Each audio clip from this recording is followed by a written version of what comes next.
It is that time of year on the Notre Dame campus when the first real chill of winter is in the air. And along with it, time for another senior class to reflect on playing their final home game in front of the Irish faithful. T.J. Jones, a magnificent play again. I'm most looking forward to going and playing my last game in the stadium with all my best friends. You never know when he's going to get loose. Touchdown Irish. This is going to be the last time I play with some of the guys here. This is another group of brothers I'm going to miss playing with. Reeves calls his own number. He goes in. The teammates I've had and all the great wins and memories that I'm going to hold with me far exceeded any expectations that I had. The ball is intercepted. Bennett Jackson puts the lockout for the Irish. There's been highs and there's been lows, but overall it's been an unbelievable experience, and I wouldn't trade it for the world.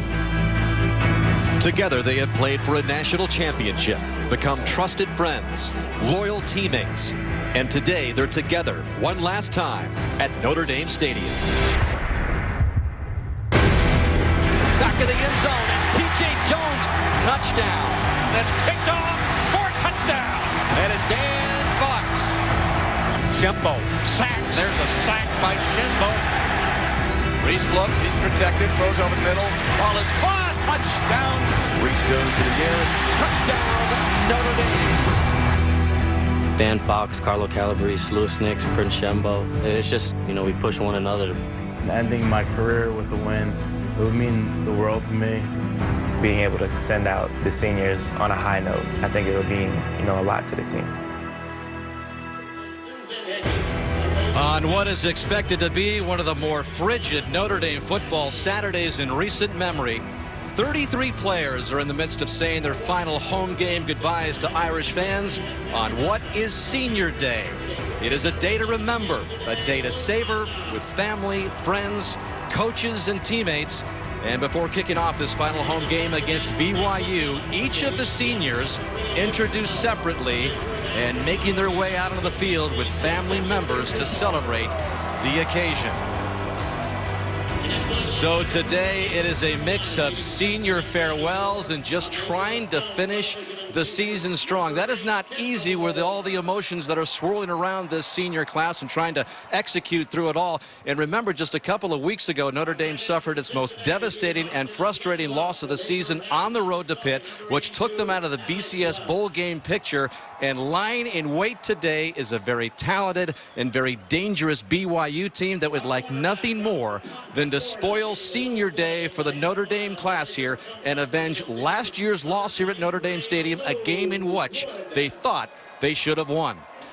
We'll have the kickoff in just a few minutes, but first we send you down to Liam McHugh on the field for the U.S. Bank NBC Sports Report.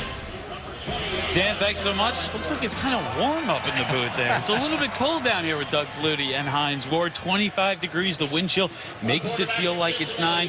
The guys will be dealing with the elements. They'll also be dealing with the emotion of Senior Day. How do you juggle it all? I think the bottom line of that is to get through the introductions and seeing mom and dad so emotional early on. And then at the end of the game is when you can take it all in, and leaving the field, you feel those emotions. And for me, coming out on Senior Day, you really want to go out and put on a great show because all your family, all your friends are watching. So sometimes it's hard to not get caught up in the emotions of Senior Day. And as Dan referenced, Notre Dame also looking to bounce back. That defeat to Pitt, it hurts, it stings. They had an open week. What needs to be cleaned up for Notre Dame? Well, number one thing is turnovers. They cannot turn the ball over. Notre Dame does not win when they turn the ball over. The other is their intensity level and their sense of awareness, sense of urgency. There was a fumble in that Pittsburgh game that was loose. Everyone stopped playing, watched the ball roll around. No one picked it up. Costly play. You have to play this game with emotion and have that sense of urgency. For BYU, they're talking about revenge. They lost by 3 points here last year. The biggest difference, though, Taysom Hill. He was injured. He missed last year's game. He's under center this year.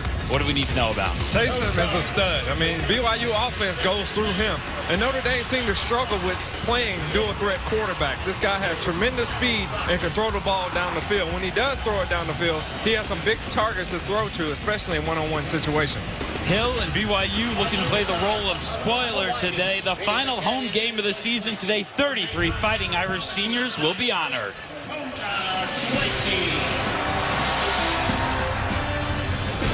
This has been the U.S. Bank NBC Sports Report. U.S. Bank, all of us serving you.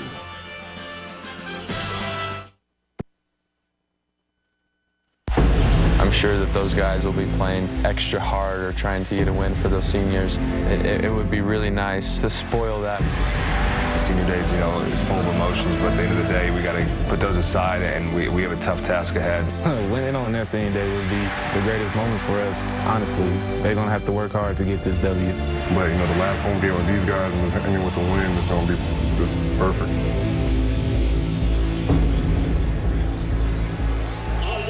Well, snow swirling in the air at Notre Dame Stadium as the 7-3 BYU Cougars visit the 7-3 Fighting Irish of Notre Dame. The final introduction of Zach Martin. Andre Jones, a measure of film, television, and theater.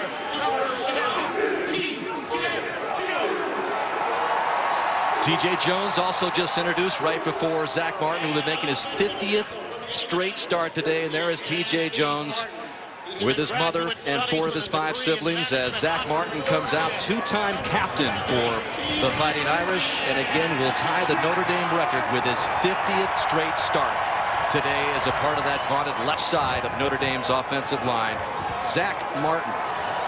And here come the Irish on Senior Day.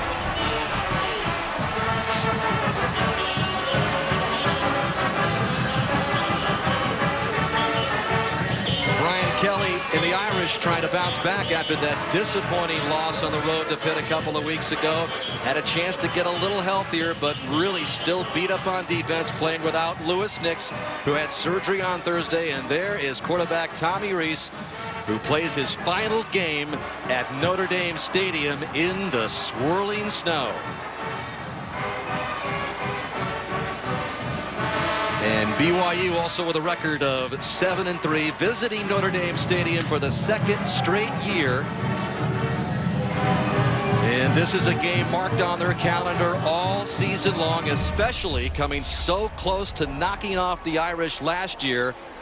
And in talking with the Cougars, they watched the national championship game, watched Notre Dame play Alabama, and thought to themselves, we stayed right with them the whole way. In fact, led at halftime of the game here last year. So it's been marked on their calendar for quite some time as Coach Bronco Mendenhall brings out the Cougars in his 9th season as head coach for BYU, savoring big moments like this.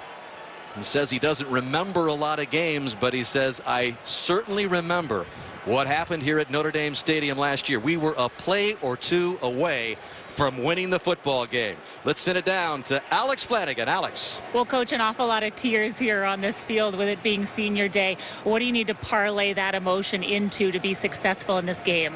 You know, some enthusiasm. Emotion's fine, but, you know, we got to play with some enthusiasm, and, you know, we've got to play well today. BYU's a very good football team, and, you know, our guys know, you know, what the markers are that they have to hit. We got to take care of the football today, and we got to take it away. And, you know, Taysom Hill's a heck of a quarterback. We got to take care of the ball, but we got to tackle him as well. So we got to play well today against a good opponent.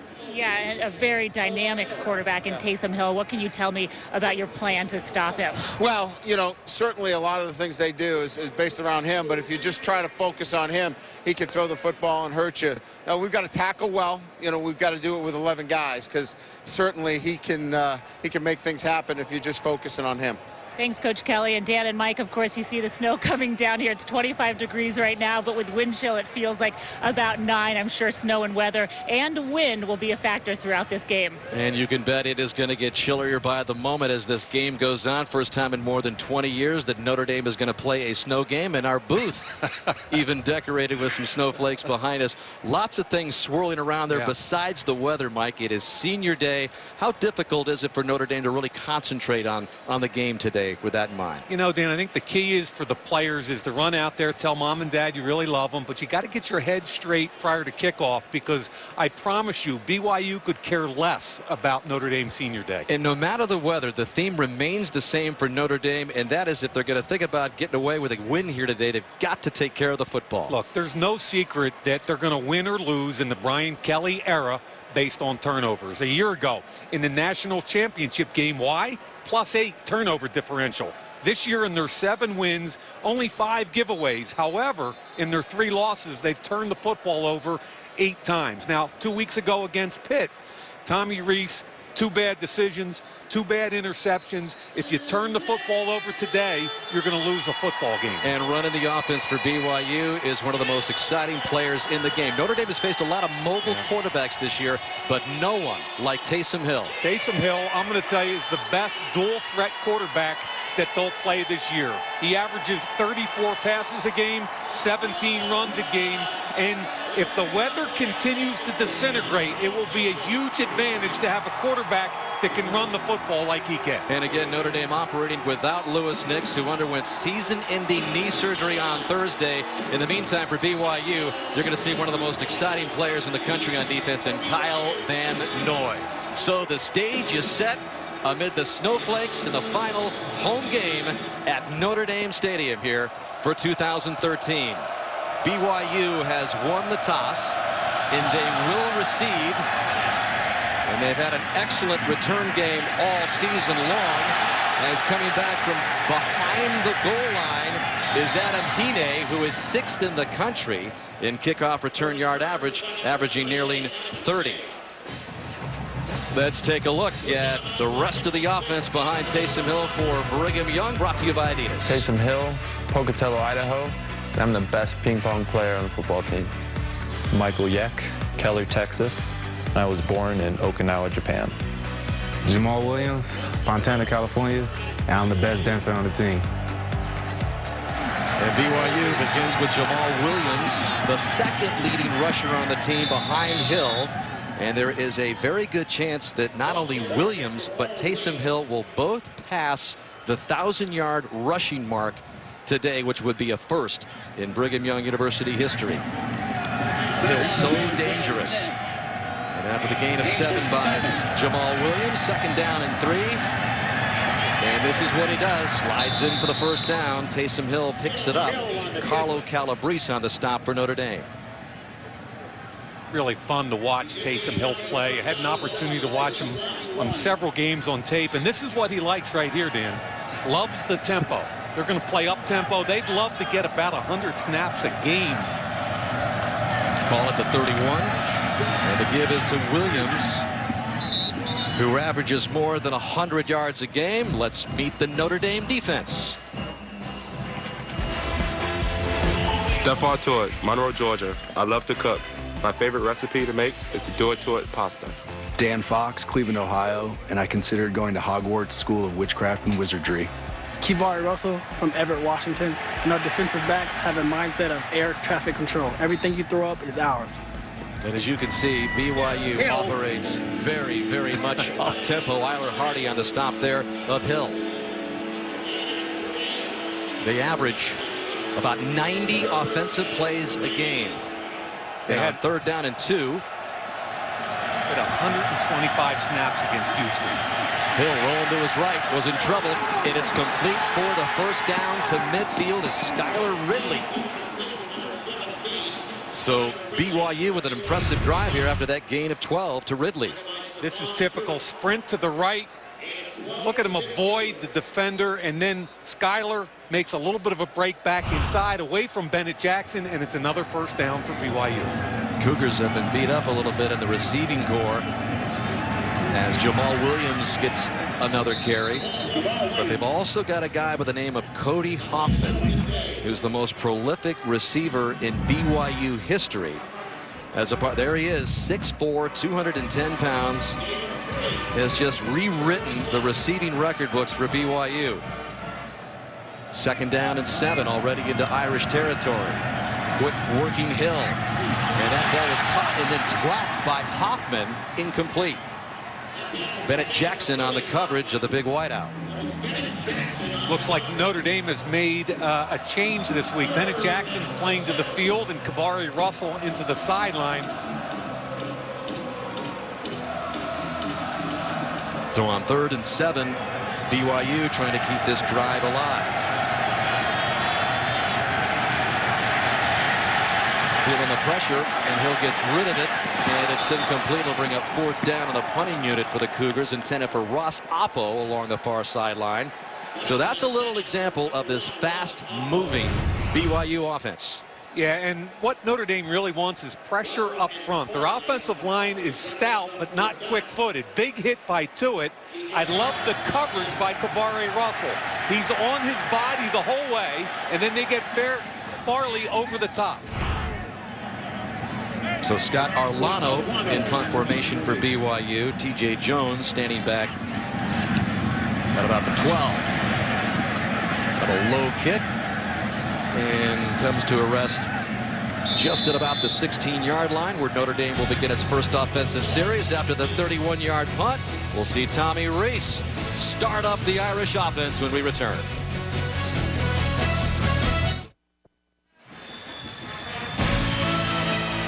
Notre Dame football is brought to you by the Adidas D-Rose 4, built for stunning control and explosive finishes. By Cadillac. And by Coke Zero, reminding you to enjoy everything this football season. Some of the images from game week, Notre Dame and BYU. BYU had their senior day last week amid snowflakes against Idaho State. They had a big blowout win for that day, and Notre Dame hoping to come up victorious today on their senior day against the Cougars. And Tommy Rees and company beginning at the 16-yard line. And Tarian Folston is the running back, and that's who Rees hands it off to. Folston, who had that huge game earlier in the season against Navy, 140 yards rushing, and then a couple of weeks ago against Pitt, just 4 carries for 13 yards. We had a feeling we'd see him, and we see him at the get-go. Yeah, I was a little surprised that Notre Dame got away from the run game in the second half of the Pitt game. In the first half, they went 18 for 128. In the second half, only 6 carries. So Folston picks up the first down with a gain of 11, and here he is again. Nice spin move. Saw a lot of that against Navy. And Folston is able to get it up just across the 30 before he's brought down by Sky Beauvais as we meet the Notre Dame offense. Tommy Rees, Lake Bluff, Illinois, and I'm very afraid of mice. Zach Martin, Indianapolis, Indiana. My little brother plays in the offensive line with me. TJ Jones, Roswell, Georgia, and my dream job is to work with Shamu at SeaWorld. So we got Zach Martin, Tommy Rees, TJ Jones all playing for the final time here at Notre Dame Stadium as George Atkinson, who replaced Folston in the backfield, gets close to a first down. We'll bring up 3rd and short. Kind of fun talking to Tommy and TJ yesterday. Tommy Rees and TJ Jones both entered Notre Dame together the same day, both 17 years old when they got here. And the differences in these two kids, both physically and emotionally, kind of amazing. Yeah, Tommy saying, agreed with TJ when TJ said, you know, I was all about myself. I was selfish, and he really has genuinely watched TJ Jones develop into a team guy, a team leader, just like Rees has developed into as well. 3rd and short. Folston trying to pick it up, avoids the loss, and gets close to the first down. It'll just depend on where they mark it, and it appears he'll get it. Yeah, this kid is really a natural runner. You can see just on the first series how many tackles he forces to be missed. Right here at the point of attack, does a nice job running through that tackle, gets the first down. This is Kyle Van Noy, All-American. Gets off the tight end's block, Koyak, but can't make the tackle. And the thing I love about the tailback Folston is he's natural. It just, every move he makes is innate. So after another first down pickup by Folston, Rees goes to the air for the first time, and wide open is Tavares Daniels for the touchdown. 61-yard strike from Rees to Daniels, who a couple of weeks ago had his first touchdown in 7 games, had been a bit quiet, but an electrifying hook up there with Rees. Yeah, Sky Beauvais, number 7, who's started at all 4 positions in the defensive backfield for BYU, bit on the double move. Tavares Daniels is faster than him anyway, and once he bit on that move, it was all over. 59th career touchdown pass for Tommy Rees, who's getting closer and closer to tying Jimmy Clausen second all-time. Kyle Brinza with a point after, and Notre Dame strikes first on its opening offensive series. 5 plays, 84 yards, took just over 2 minutes before Reese found Daniels to make it 7-0 Notre Dame.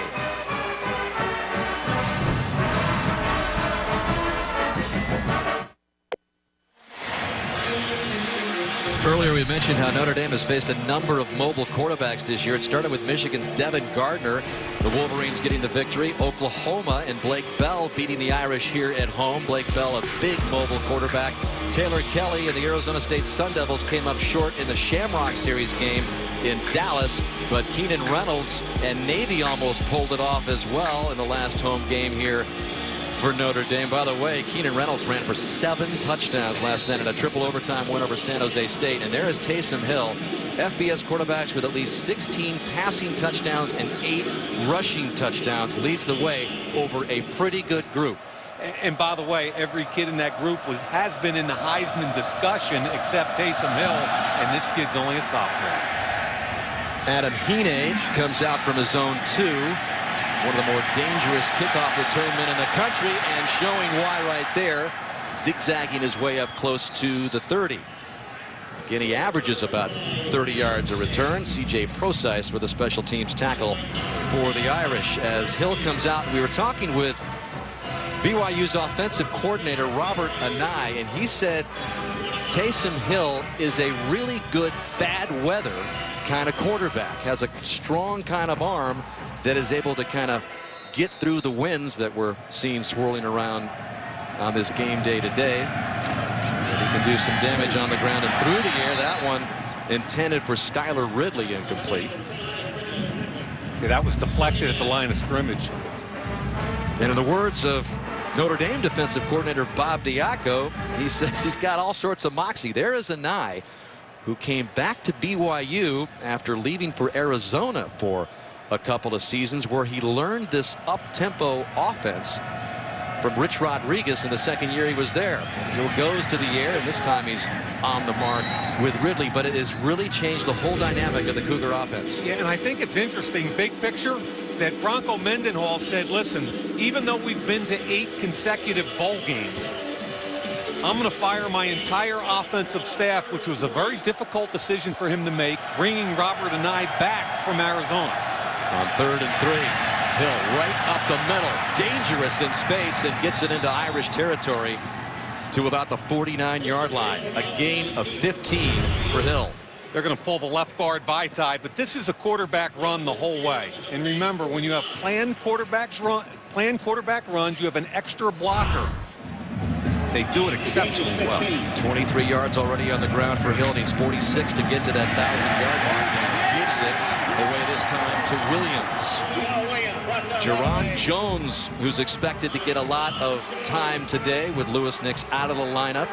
Jones had a really good week of practice. Coach Kelly said, in fact, he had to kind of ask his defensive coaches, is that really Jones, the guy that we've seen all year in practice? He was that impressive. 2nd and 9. Hill was chased by Stephon Tuitt. Just got rid of it in time. You know, keep in mind, Jerron Jones is playing nose tackle also this week because of the injuries up front. It's a good thing they're deep here. Here comes Tuitt, whose second half of the season has been much better than his first half. Stays home on the backside, gets another hit on Taysom Hill. 3rd and 9 for the Cougars and Hill. Yeah, and they're not built for 3rd and 9. They're built for 3rd and 2 or 3. Although Hill has ripped off some big runs, he feels the pressure and gets rid of it. It's complete to Cody Hoffman, and the All-American receiver has the first down. A gain of 15 for Hoffman. Yeah, Devin Butler, the young corner, misses a tackle. Look at number 12 inside. Late reacting, can't get underneath the guard that does a great job of getting on top of him. And Tuitt again, getting pressure on Hill. But not before he's able to get it to Hoffman for the crucial first down on 3rd and 9. And this time Hill throws it right into the arms of Austin Collinsworth. No, incomplete. At first it might have looked like Austin had the pick. Yeah, I think it hit the ground. Pretty sure he trapped it. The throw, it's low. Trying to get that hand, but you can see clearly the ball's on the ground and incomplete. And it's one of the things that Hill is a little bit prone to. Once in a while, he can get a little wild throwing the ball on the ground. Always consistent and always dangerous, and another gain of 9. It's rare for a quarterback to have a stiff arm. Watch what he does to freshman Jalen Smith. This is beautiful. Look at the arm come up right there. Get off of me, young man. That should have been a -3. Instead, it's 3rd and 1. And they're going to give it to Williams to pick it up. It is a bruising 1-2 running punch between the quarterback Hill and Jamal Williams, who gets 10 there. Left tackle did a great job there, Michael Yeck. And by the way, Dan, I noticed they have a Yeck, a Peck, and a Beck on this BYU team. Say that 3 times fast. And they all start. So all the way down to the Irish 15. Hill to the air. He's got Ridley, and Ridley is close to another first down. Ridley is a technician type of receiver. His idol, the longtime BYU great Austin Collie, who also doesn't have blazing speed, and Ridley has really kind of emulated his hero Collie. Picks up 9 there, and on 2nd down and 1, they give it to Williams, who loses a yard. Danny Fox ran through the hole created by the left guard Vaitai when he pulled. Left guard comes down, and watch the linebacker Fox come in right off his butt and make the tackle. So 3rd down and 2 after the loss. And Hill trying to keep this one going for a possible touchdown. Looks to the goal line, and it's complete to J.D. Falslev for the score. Falslev won this right at the snap. Collinsworth is on him. He's going to jab him outside and come back under. Watch the move he makes right at the snap. There's the move. Collinsworth bites on it, and it's an easy throw for the touchdown. Falslev back in the BYU lineup after missing a couple of games with a broken hand. This is Justin Sorensen in for the extra point, and BYU marches it right back down on Notre Dame, as they were 4 for 4 in 3rd down conversions before Taysom Hill hit J.D. Falslev for the tying score. 7-7, 6:48 left in the first.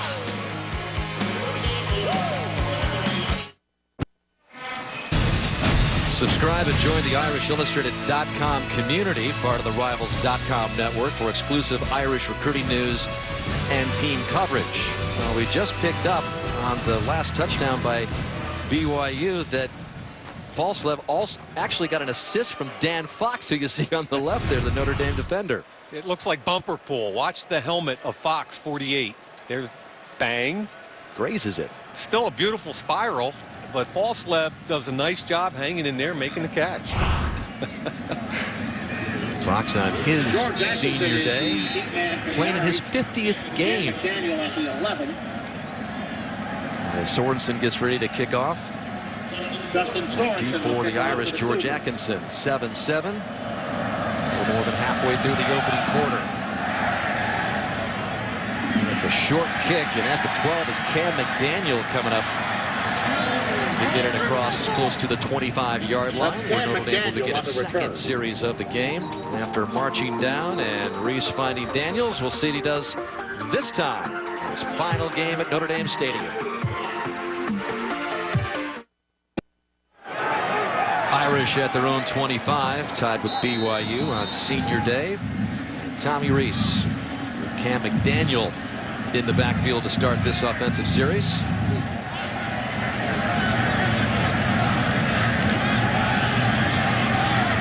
And Reese slings it to the near side. One of his favorite receiver, T.J. Jones, and a flag comes in. Rob Daniel on the coverage for the Cougars. I was down on the field before a game, and it's a very difficult. Defense, number 4. The spot of the foul will be the penalty. Automatic, first down. It's a very difficult field to change directions on. Sloppy. T.J. Jones is struggling coming back to the football. Clearly, Robertson Daniel with the penalty.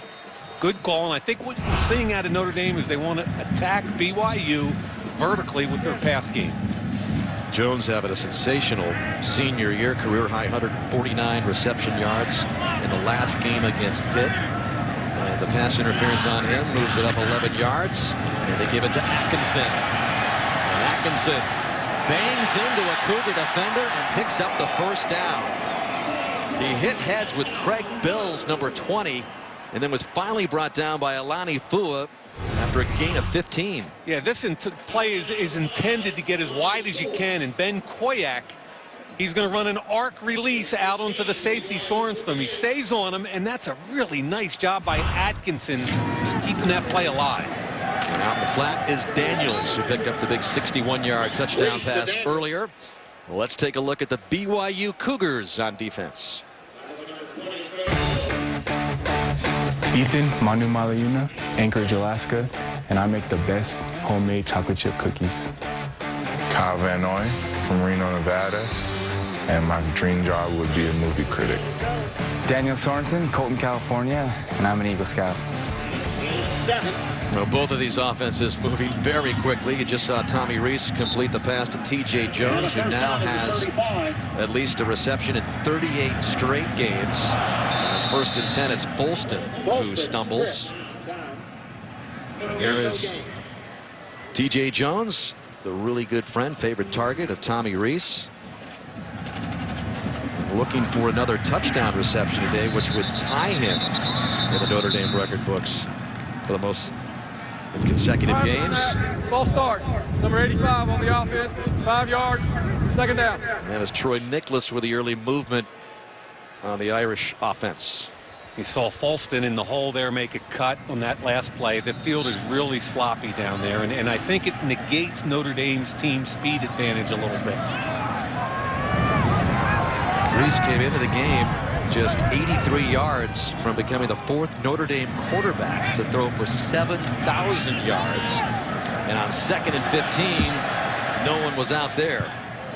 And the coverage out there was Daniel Sorensen, but there really wasn't an Irish receiver in the vicinity. Yeah, I think C.J. Procyse was supposed to get the outcut under, and Brian's pretty happy about it, obviously, Brian Kelly.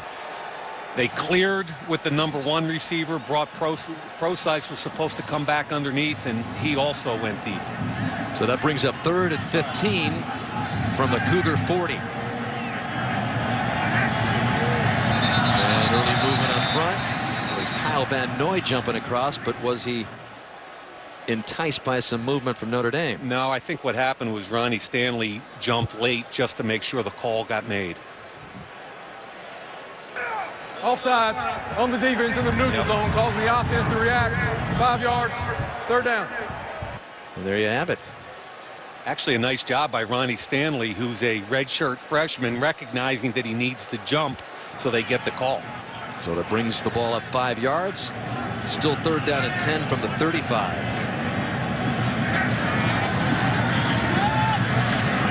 Reese with time, hangs in the pocket looking for Jones, and it's 1st and goal Notre Dame, and another flag comes in as Jones hauled it in for a gain of 30.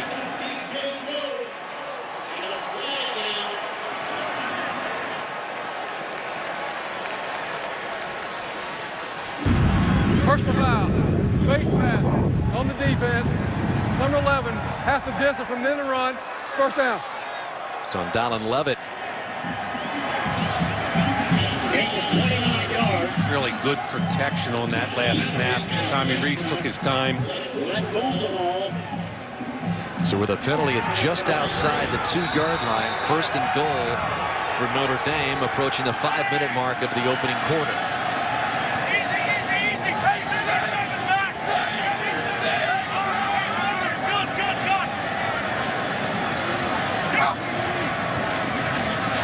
Reese floating it up. He wanted Daniels incomplete. That last play, Dan, the pass protection was excellent for Tommy Reese. Watch what happens. They're going to. It's only a 4-man rush. Get the double team on the nose. Plenty of time to step into the throw. Good catch. An obvious face mask. Putting the ball down inside the 5. 2nd down and goal. Folston remains in behind Reese as the running back. And they give it to the freshman. Looking for a hole. And that's touchdown, Notre Dame. Folston with his 2nd career touchdown. Picked up the 1st one in that big game against Navy. And Notre Dame jumps back out on top. When you're going to run outside zone, the key block is right there, the tight end, Ben Koyak. It's very difficult because he has to go to his left, to his outside, and cut off the safety Sorensen. So far, he's handled Sorensen on 2 key runs on that drive. So the true freshman from Cocoa, Florida, who doesn't exactly love cold weather, is able to put the second touchdown on the board for Notre Dame. Brunza with a point after, and it's 14-7 Notre Dame. Just under 5 minutes left in the first quarter. Tarian Folston, running back of the future for the Irish.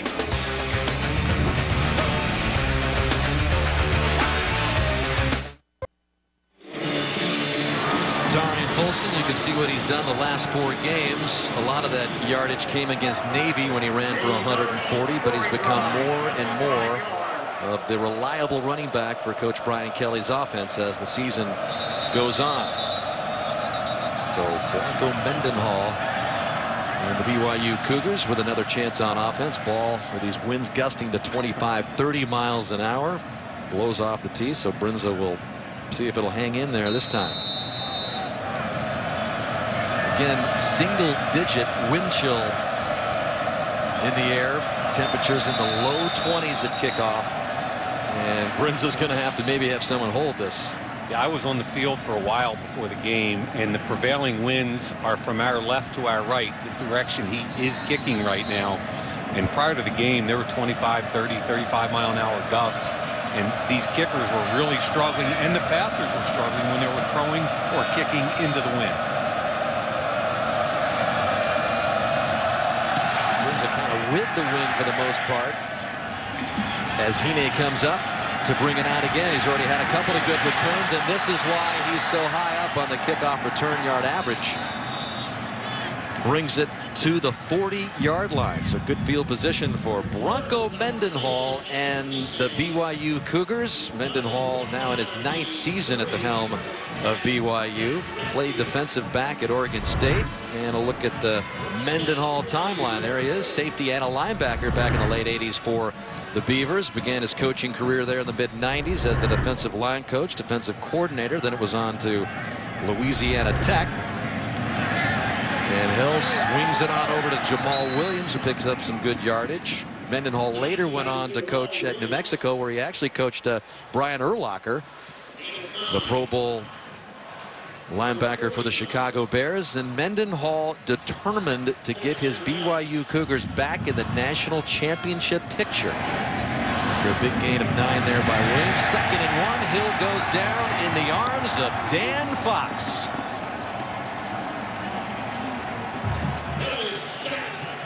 Loss of 7. He does a great job keeping contained because they'll sprint right or left. This is Fox. Watch him work real hard to the left of our screen, trying to get outside of Williams and keep contained. That's really a good job by Danny Fox. So it's gone from 2nd and 1 to 3rd and 8. Hill juggles the snap. And that ball complete at midfield? No. Yep, it is. It's caught by Cody Hoffman, and he's right on the marker there. It looks like they're going to give it to him. Well, that is a great throw because Shoemate had excellent coverage. Watch Shoemate 22 undercut the route, and look where this ball goes. And BYU right back up to the line.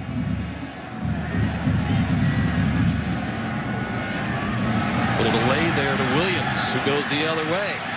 Kivari Russell comes up from the corner position to throw him out of bounds. You talk about Bronco Mendenhall, and we talked a little bit about him bringing Robert Anai, the offensive coordinator, back. Anai went to Arizona under Mike Stoops, was retained under Rich Rodriguez. And Dan, you mentioned the tempo. 125 snaps against Houston, over 90 against Texas. 2nd and 9. This is Paul Lasike. Is that an incomplete or a fumble out of bounds? It appeared he had it. I thought he had it, and it is. Look, they're marking the ball about the 35-yard line, so it's a completed pass with a fumble out of bounds. Yep, he's got it. Oop, and then he drops it. So that ends up being a gain of 12 and a first down for Lasike and the Cougars at the Irish 38. Hill run on the right side for more good yardage. Dan Fox on the stop. Lasike gets a good block on that, and Lasike, I really enjoyed him on tape, and it was no surprise to me when I found out he was a great rugby player because he's that kind of athlete. He's just a rugged, tough guy, speed, toughness. It looks to me like Lasike just likes to play. From Auckland, New Zealand, where they love and play the rugby very well. That's incomplete to Williams. They run all kinds of different options. And believe it or not, that was an option.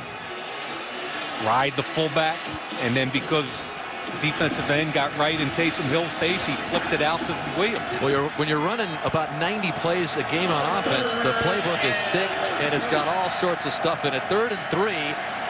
A little delay there as Hill gets it to Kanea Kuafriel, and he is smothered by the Notre Dame defense to bring up 4th down. Sheldon Day did a really nice job diagnosing screen. Didn't make the tackle, but held up the ball carrier. See 91 to the right of your screen. Feels it, makes the hit, and now here come all his buddies.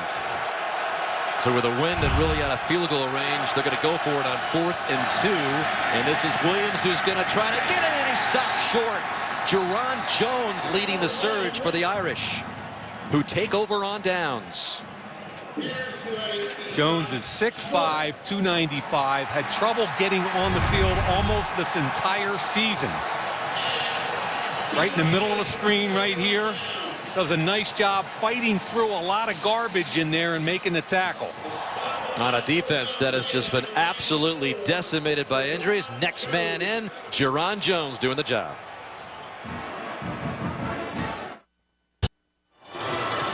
Well, on Thanksgiving night, like you need an extra helping, you can get a big helping of football. Steelers and the Ravens in prime time. It's a special edition of Sunday Night Football on Thanksgiving night. Coverage begins 8 Eastern, 5 Pacific, only on NBC. Final home game of the year for Brian Kelly, trying to make it a winning affair against Bronco Mendenhall and the BYU Cougars. Irish lead at 14-7, just more than 2 minutes left in the first quarter. And Reese is going to hand it off to Cam McDaniel, who pretty much gets no gain.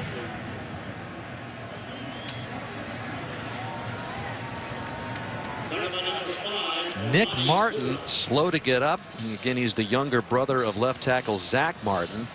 And Nick playing with a splint on his right snapping hand. He looks like he's got real problems in the lower extremities. Can't put any weight on that left knee.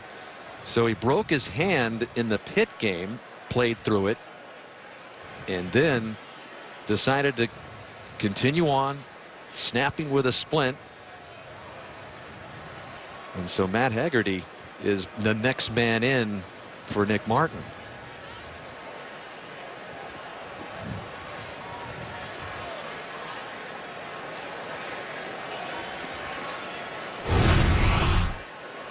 See number 72 right in the middle of the screen, and it so often happens to offensive linemen, they get rolled up from behind in the middle of piles. That's the most common injury occurrence to an offensive lineman right there. And the last thing that his older brother Zach Martin wants to see on his senior day, it was one of the main reasons why Zach decided to forego the NFL another season and play with his brother on the same offensive line.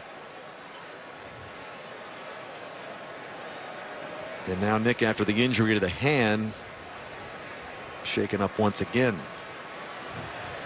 Not putting any weight on that left leg. You know, I really felt like so far the key to the game for Notre Dame has been their offensive line. Both the run game and the pass game, they have been rock solid in the offensive line. Now you lose this young man, and Matt Haggerty's going to come in, junior. Yeah, I was at practice earlier in the week, Mike, and just happened to be watching Haggerty snap to Reese, or snap to Andrew Hendricks with the second unit, and he's a left-handed snapper. I wonder if does that make any big difference to a quarterback if you're Tommy Reese? Well, look, they're getting under center here just to secure it initially. And there's Folston with the carry on second down and 10. Maybe even lost some yardage. Rob Daniel on the coverage there. You know, Dan, I was going to compliment you there on your your acumen in picking up that left-handed snap until then you ask the next question. You don't think he can catch it with opposite spin in a shotgun? Sure. Is that where you're going? I don't know where I'm going, actually. I throw things out to see exactly how you'll retrieve them. Yeah, I didn't like that one. And that's the... Okay, thank you. We'll have a running tally. 3rd and 9 flags come in. There's more movement up front as BYU came across again. We'll see if they pick up the penalty this time. Trying to snap, false start. Number 65 on the offense. 5 yards, 3rd down. This time it's Connor Hanratty with a penalty. That right guard spot has been split the last few weeks with Connor Hanratty and Steve Elmer. Elmer's the true freshman who they believe has the potential to be an All-American type player here. He struggled a little bit 2 weeks ago against Pittsburgh, who's got a tremendous defensive tackle by the name of Donald. So on 3rd and long, 3rd and 14.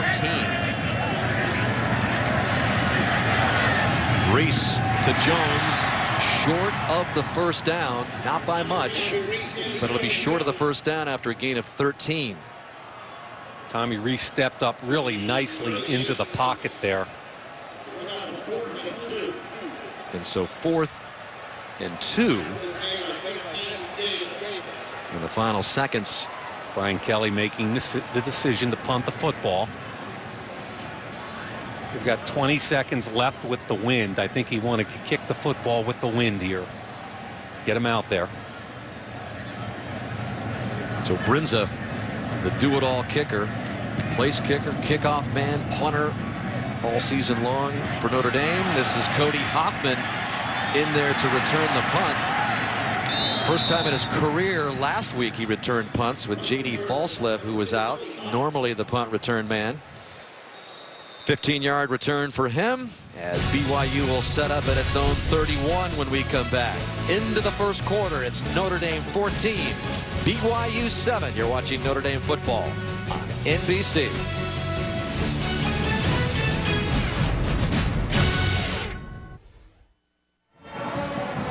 Snow continuing to blow around Notre Dame Stadium here as the Irish have a 14-7 lead after the 1st quarter. Especially satisfying game here that could turn out to be for Taysom Hill, who had surgery on his knee 3 days before Notre Dame played BYU last year. He was hurt for starting a couple of games in his freshman year last year as Williams is slammed back by Dan Fox and company. So Taysom Hill told us he was in Pocatello, Idaho on his couch with his mom looking after him. And he was just so devastated not to be able to have a chance here to come to South Bend and take on the Irish. I've been there. It's no fun when your teammates are playing a game and you're at home with your leg up wishing you could help them. So it's 2nd and 9. Hill goes to the air incomplete. 3rd and 9. I'm happy Kona Schwenke is limping on the field coming off the field right now. And Kona Schwenke is a young man who's of the Mormon faith, who desperately wanted to play in this game. They talked about definitely starting him at nose tackle, but they weren't sure how long he could go. It's his last game here at Notre Dame, and it's just a huge game for the young man with all his family and friends here, and they wanted to give him an opportunity to at least play in the game. Originally committed to BYU. 3rd and 9. Hill looking for some time, looking to get out of trouble.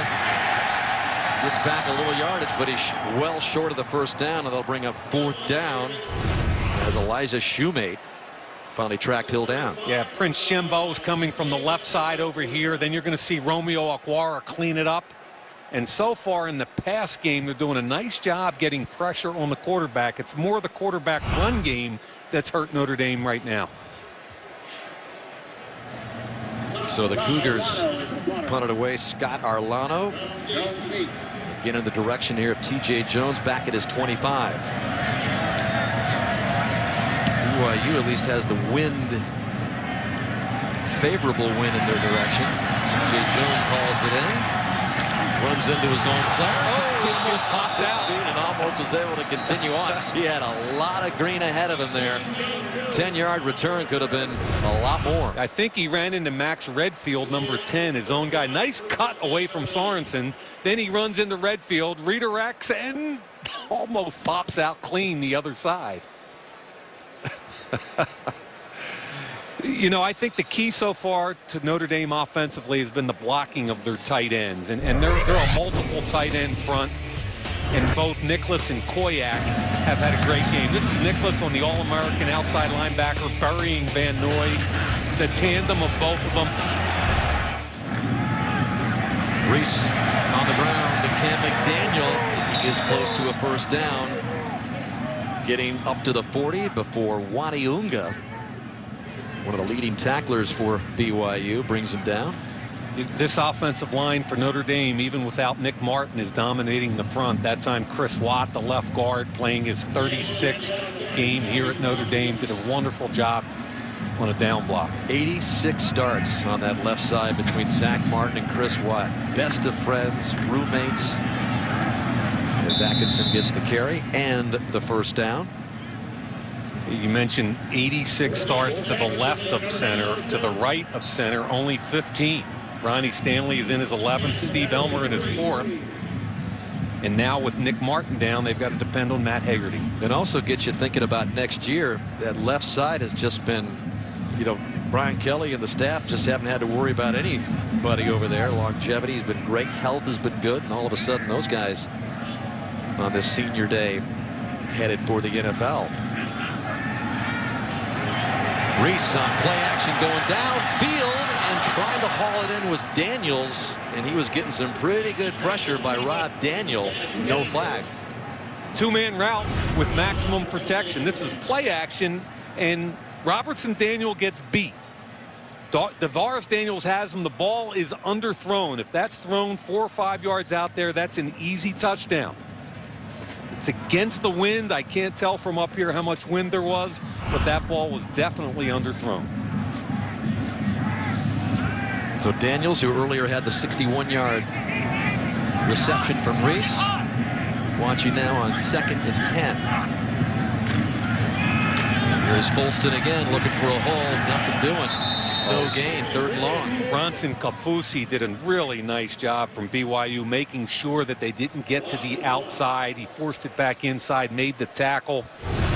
He's 6'7", 282 pounds, and he's such a good athlete. He actually played basketball for BYU last year as a freshman. That's an athletic play for a 6'7", 282-pound defensive end. Scored a touchdown in the last game for BYU on a 12-yard interception return in the blowout win over Idaho State. So on 3rd and long, Reese has to go to the air, surveying, looking, and wide open is Daniels for the first down. Wide open, gain of 19. There's an obvious bust in there for BYU's defense. Kyle Van Noy is going to run deep with the tight end. They had 3 people on the tight end, nobody in the middle of the field. Easy throw and catch for Tommy Reese and DeVaris Daniels. So the Irish have moved it down to the BYU 39. Increase their 14-7 lead. McDaniel just battering his way for maybe nothing up the middle. I think this BYU defense, Dan, prides itself on not getting beat deep. They typically play a soft zone. They don't get beat deep. Twice so far today, Notre Dame's gotten behind them off play action. That's atypical, and you got to take advantage of it when you get the opportunity. Well, McDaniel actually got himself a few there. Well, I think this offensive line can push them around a little bit. 2nd down and 6. Here's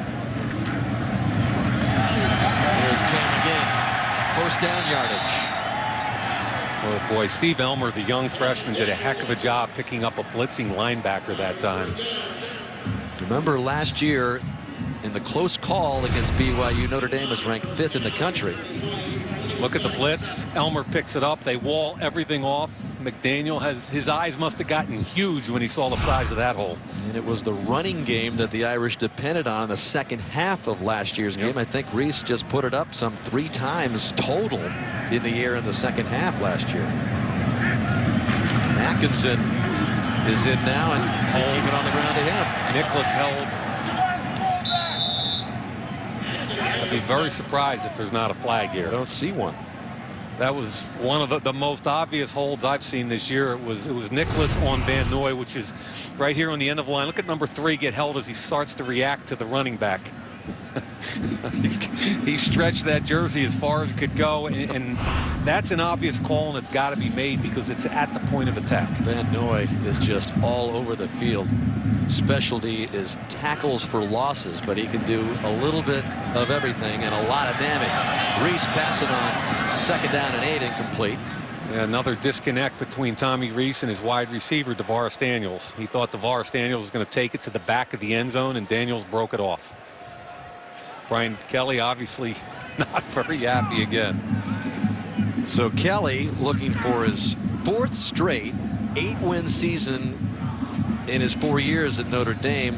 Dan Devine is the only Irish coach to do that in each of his first 4 years as coach. And again, Notre Dame emphasizing finishing the season strong. They go to Stanford to finish the regular season. So 2 tough games to end the regular season for Notre Dame.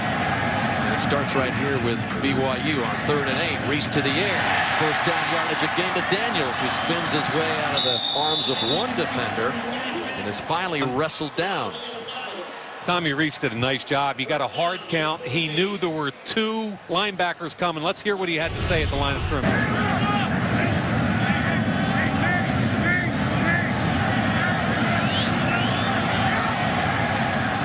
He completely reset the protection. They picked up 2 blitzing linebackers. They knew they had man coverage on the edge, and DeVaris Daniels makes the catch for a key 1st down. Daniels 4 receptions, already 98 yards. McDaniel loses his footing on this surface. And you know, the tight ends are killing people, even though that's a negative game because of the footing there. Koyak knocked down the outside linebacker Fua. And really, Kyle Van Noy has been largely neutralized so far in the first half because of the blocking of the tight ends, Koyak and Nicholas. There's Van Noy, senior out of Reno, Nevada.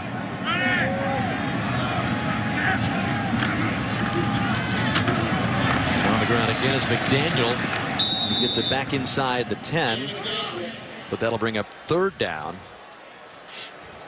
You know, you want to talk about a disruptor. In his career, this guy's done nothing but make plays. 26 sacks, 11 forced fumbles, 7 interceptions, and 3 block kicks. He's just been disruptive on defense. He's been disruptive on special teams. He dominated their bowl game a year ago. He's a fun guy to watch on tape because his motor just never stops. And that had everybody wondering about him going to the NFL after that incredible performance in the bowl game for BYU. 3rd and 8. Reese with all the time in the world. Going to the end zone finally and trying to come back up to the football was Daniels. Incomplete. 4th and 8. And I would caution Tommy Reese once again. He had a horrible throw in the red zone 2 weeks ago against Pitt.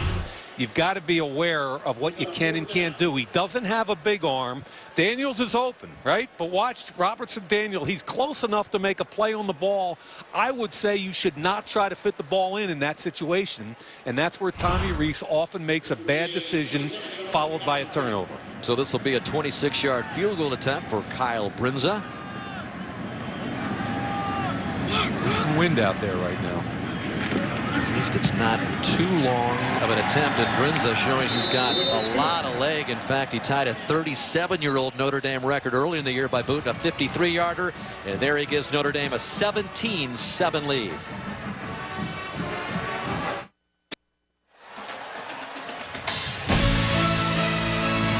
Notre Dame football is brought to you by Sears. Holiday a better way. Sears.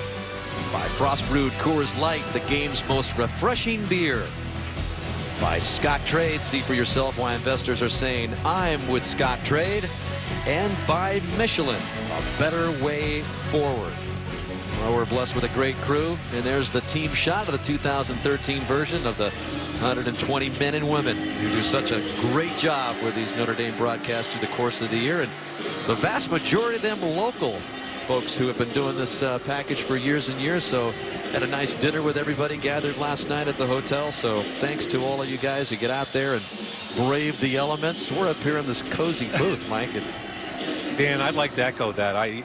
We've got as hard-working a crew as anyone I've ever been associated with, and I'm really proud of this crew. Absolutely all appreciated. So Notre Dame off the Brinza field goal with a 17-7 lead. And into that win, he just keeps it low. And Brigham Young here is going to have a chance for really good field position as they bring it up across the 30 to start this latest series, trailing by 10, 7.5 left in the opening half.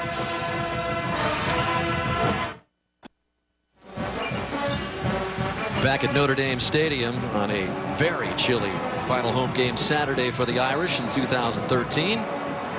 Stumping the lead over BYU to 17-7. The Cougars with another chance here on offense. Jamal Williams trying to fight his way up to the 35. Stephon Tuitt and a host of other blue and gold members meet him.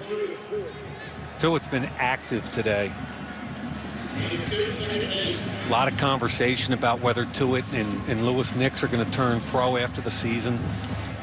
Nix, of course, out for the season with a season-ending knee surgery. Hill's pass over there to J.C. Falslev is complete, short of the first down. But that Notre Dame defense, we talked about how many injuries they've been through, Mike.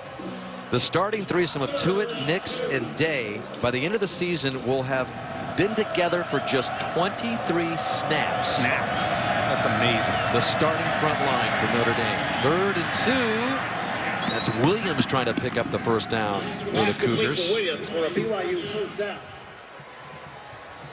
And for more on some injuries concerning Notre Dame, let's send it down to Alex. Well, Dan, I got a chance to catch up with Lewis Nix before the game down here on the sideline. Of course, his parents here, his dad making his first ever visit to Notre Dame. I'll let you guys get through this play. Hill with a carry, Alex, for maybe a yard. Go ahead. And so obviously an emotional moment for him. He was here on the sidelines on crutches. He's not on the sidelines now because he just had surgery on his knee on Thursday. They went in orthoscopically and cleaned up a little bit of the meniscus. But he's the first kid in his family to graduate from college. So his mom told him she didn't care if he crawled out onto the middle of the field. He was going to be out here. A huge moment for the Nix family. There's movement up front on BYU's side of the ball. False start, number 74 on the offense. Brock 5 yards, Stringham. first down. And Lewis worked so hard. He took 19 credits this semester. A normal load is about 15. Here he is playing football and going through the injuries that he's been going through and able to take that honored stroll, I guess, with the injured knee across to the midfield here with his folks. Was a huge moment. 2nd and 13, and Hill can just slide in close to midfield. And in the pregame introductions, there was Big Lewis Nix on crutches with his mom Stephanie and his dad Lewis. His very first trip, for his dad to South Bend, and they picked one of the coldest games in history. And remember, they're from Florida. He originally committed to the University of Miami. Hill buying some more time, rolling out to the right. Incomplete. It'll bring up 4th down for BYU. Now, I hear people all the time, where's Prince Shembo? He had 3 sacks against Arizona State. Why not more? And I would tell you he's as active as ever. Teams are just taking a little bit more care with him. Double team him here. Chip by the tailback. He keeps leverage, which means he stays outside the blocker and forces the ball out. Prince Shembo also honored as a part of senior day before the game. His folks here.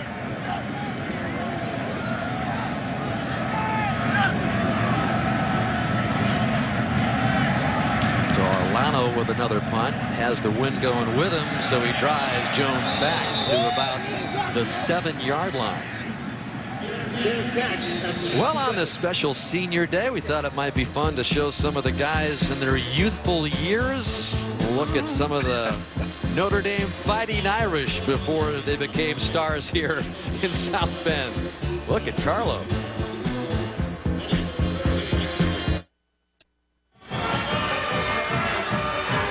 Starting center Nick Martin on his way into the locker room. Alex Flanagan has confirmed for us he's done for the day, but I really believe the difference in this football game has been the play of their offensive line, both in the run and the pass game. Play action, look at that pocket, beautiful. Step into it, that was a touchdown.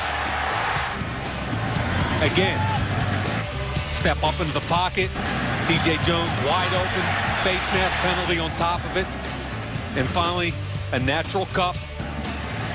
step into it. That was a key third down conversion on the way to a field goal.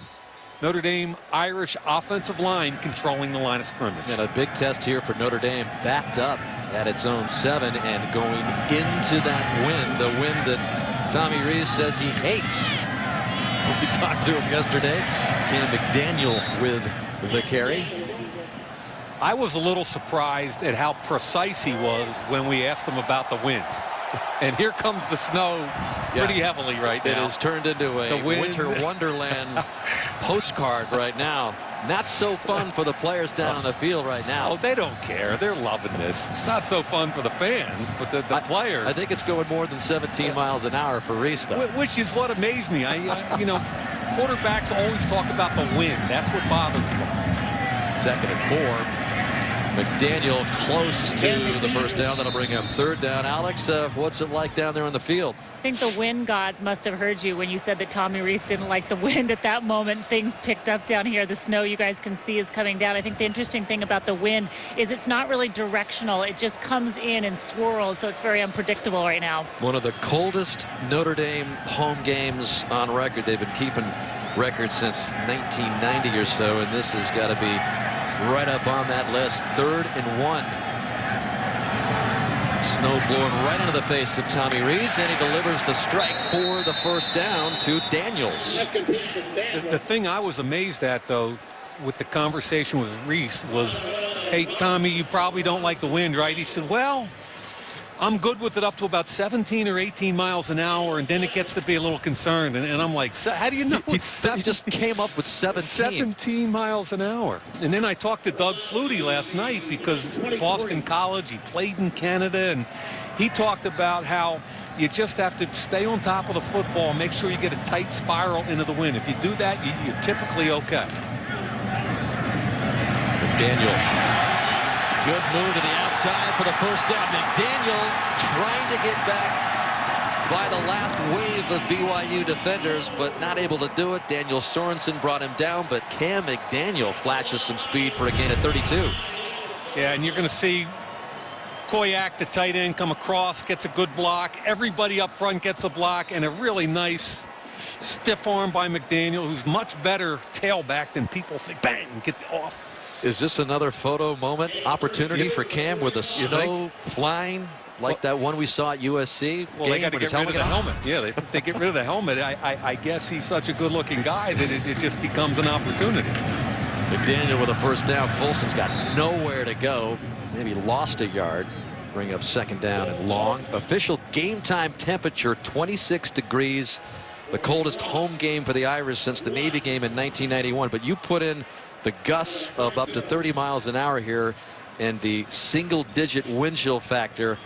It is right on top of the heat, maybe, as you look at the folks there bundling up. I'm amazed at how good this crowd is. It looks to me like the 82,000 that are always here are still here.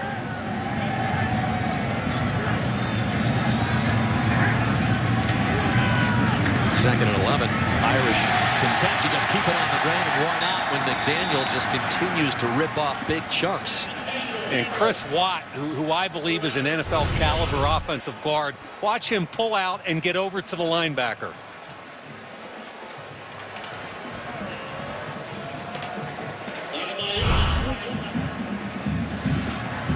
So McDaniel already has 76 yards on 10 carries.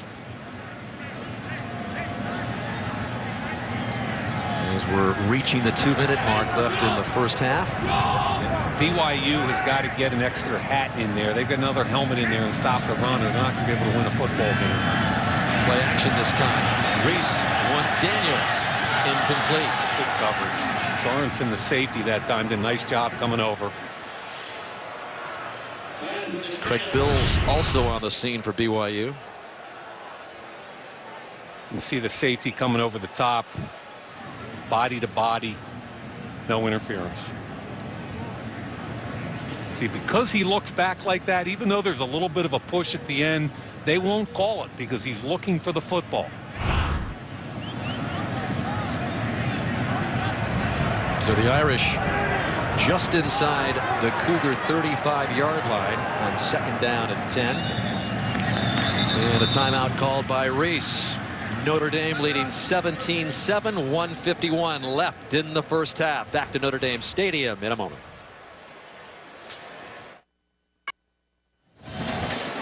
Notre Dame with a 17-7 lead over BYU. Closing couple of minutes of the first half. And coming up in the Discover Card halftime report, Jimmy Roberts in the studio with scores and highlights. And how about Oregon, number 5 in the BCS standings, in trouble, down double digits against who? That would be the Arizona Wildcats. Oh, I got to hear that from you. Lindsey Vonn update, Hail Mary memories. And speaking of Hail Mary memories, Doug Flutie tossing it around on the sidelines over there trying to stay warm.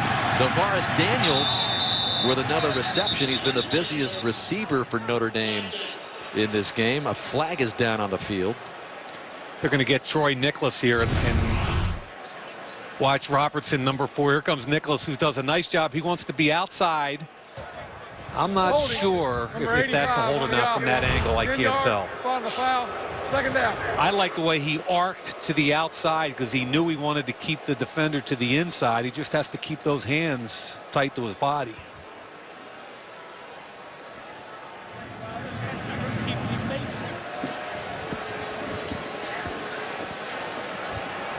So the ball is all the way back to the 42 with 1:46 to go.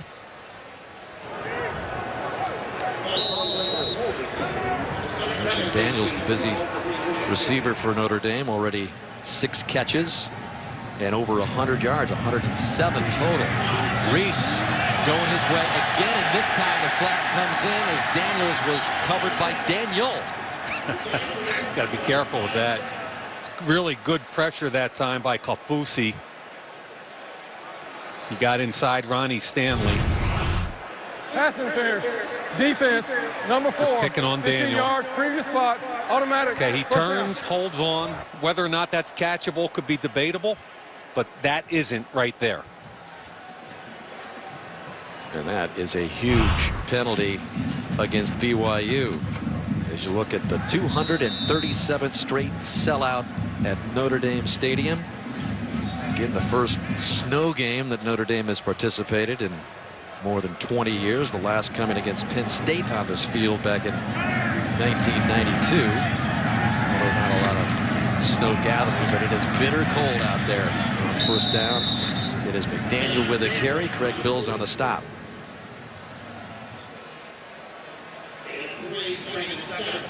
I really think Notre Dame has this game where they won at the line of scrimmage offensively. Remember, Dan, a week ago against Pittsburgh, 18 carries for 128 in the first half. They only ran it 6 times in the second half. I think you've got to stay patient with this run game. Second down and 7 for Brian Kelly and his offense. Reese rolls to his right, comes back the other way for McDaniel, who makes an acrobatic no. Had it for a second, it looked like. Not able to hang on. Zach Martin does a great job on the All-American Van Noy. Van Noy from the left side, watch number 70, the offensive tackle. Martin gets his hands on him. Wonderful job. Now at the end of this, I thought he was going to pull it in. McDaniel pushed off a little bit when he hit the ground. Couldn't. There's the push off, which wasn't called. And can't quite come up with it at the end. Never had control. And that'll bring up 3rd and 7. Less than a minute. Flag on the ground. False start. Number 10 on the offense. 5 yards. 3rd down. It's on Daniels.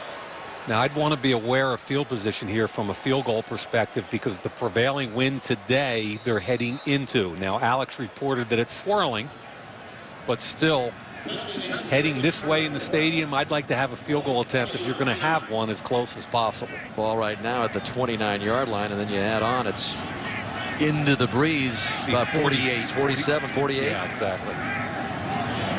With Brinz's leg going into that wind is a tall order. Reese on 3rd and 12. Volston is hit just short of the 25 by Rob Daniel. That was a big hit at the end of this play. Wow. Daniel taking out some frustration. Zach Martin, the left tackle, does a great job on Van Noy again, but the hit at the end, boom, Robertson Daniel. So Notre Dame with a timeout stops the clock with 32 seconds left. 17-7 Irish with a lead.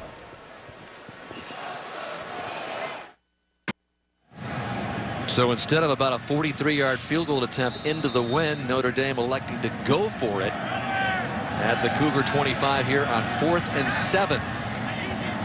Corey Robinson in the game. He's at the bottom of the screen. Reese goes the other way, incomplete. He wanted the big tight end Nicholas. And Craig Bills with some good defense for BYU. They take over on downs with 27 seconds left in the half. It's pretty good coverage. 85 Nicholas is the intended receiver. Bills will undercut. His left arm is on the back, but because he doesn't turn the receiver, they don't call it. I think that's a good no call and a heck of a play by a defensive back. So Notre Dame not going to come up with any points on that drive, and BYU goes with a little pass here to Williams. Williams hit. Bring up second down. Clock stops at 19 seconds after the timeout by the Cougars. So earlier we mentioned, Mike, that this was a huge game for BYU. Such a huge game as far as recruiting goes. They came up short last year. They know it's on national television. It is an excellent chance for Bronco Mendenhall and his program to get some exposure. How do you think it's going for BYU right now? Well, he told us the other day he thought that they lost a great opportunity to show they belonged in the top 10 a year ago when they lost 17-14. I think what's happened today is that Notre Dame's front on both sides, their offensive line has been dominant, and I think defensively they've contained the quarterback, and that's been the key.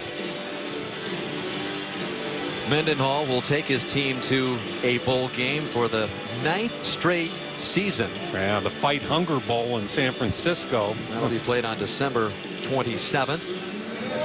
And if you're a Notre Dame fan, you're wondering where the Irish will be. Well, that is to be determined. Second down and 6. Bill's pass complete, stops the clock with a completion to Cody Hoffman.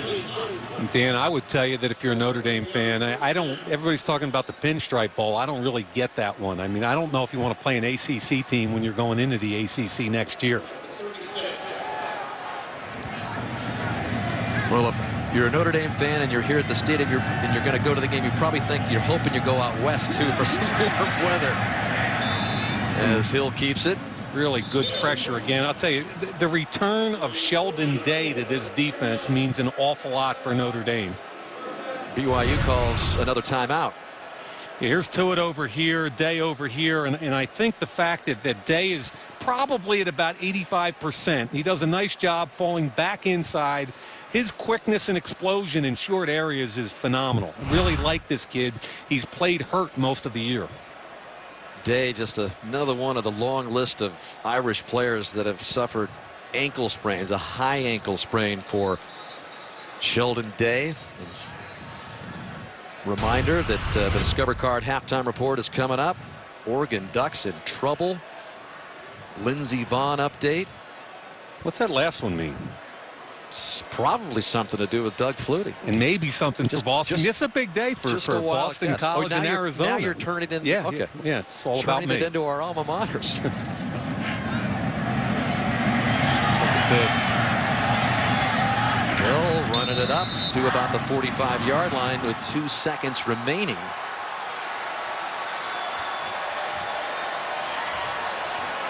And again, they are going with the win, but out of range now and just 2 seconds left. Could we see a Hail Mary here?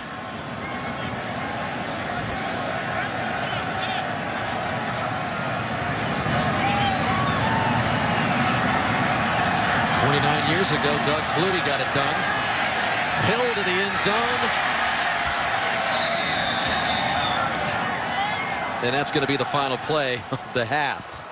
Looks like Collinsworth might have gotten an interception there. There is Mr. Flutie with our halftime crew. Look, they're all bundled up. Liam McHugh, Hines Ward. The three Eskimos. That's like the ugly Eskimo family right there. All right, Notre Dame set to take on the second half kickoff when play resumes. But after the end of the first half, Notre Dame with a 17-7 lead. Big strike to Tavares Daniels on a 61-yard score. Folston later added another one. Brinza added a field goal.